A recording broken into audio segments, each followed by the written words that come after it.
ये जी PP 167 चौधरी शबीर अहमद गुजर साहब का हल्का है, और साथ में नज़ीर चौहान लोटा जो है उसका हल्का है। देखते हैं यहाँ से आज कौन विन करता है।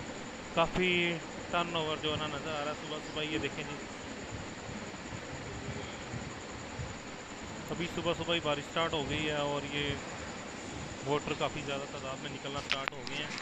बहुत अच्छी बात है ये, क्योंकि अब आवाम जाग गई है और अपनी हक राय इस्तेमाल भी करनी चाहिए।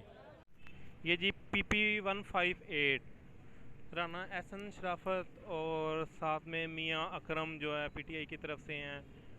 तो इस हलके में अभी इतना ज़्यादा जो है ना नज़र नहीं आ रहे वोटर्स जो है ना। शायद आज संडे है इसलिए लेट आएंगे। तो देखते हैं नेक्स्ट वीडियो में थोड़ी देर तक क्या अपडेट है। ये देखें जी PP 158